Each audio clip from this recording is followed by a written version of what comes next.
say when OPEC Plus say that they are going to hold tight on keep steady supply and production steady, and the price drops, you've got to have a bit of a, I don't know, maybe I'm just a cynical old I'll go light on the old trader, but bit of cynicism with maybe the fact that they chose to ignore Biden and Europe's request to increase production on supply, therefore on just to bring the prices down.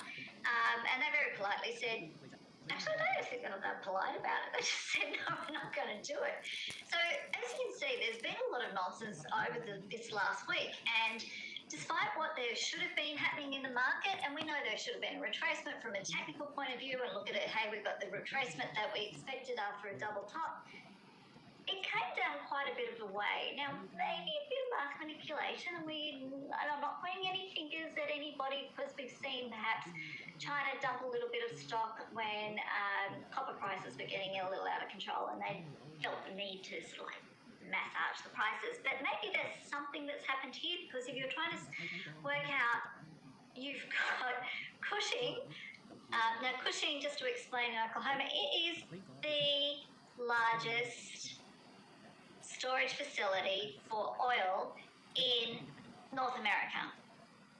And between North America and China, the numbers tend to fluctuate a little bit, not much, as to who is the biggest consumer of oil. Having Cushing at critical levels, now they reported on the 22nd of October that levels were starting to get to critical levels. Now we're getting to a point where they just don't have it.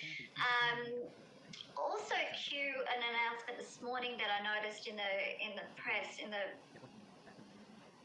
was more to do with how they're going to try and combat this, because OPEC aren't playing ball and we're at critical levels in Cushing.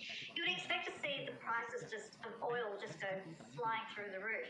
The infrastructure bill certainly didn't help that as well, because obviously with the increase in manufacture and all the rest of it that goes along with that, there's going to be a bit of pressure on the requirement and demand for oil. So you add those things up, you don't expect to see a drop in oil prices. But what they had announced this morning, earlier, or probably just before close of business in New York, is that they're trying to turn on the taps for their shale oil industry in the US and get that pumping as hard and quickly as possible.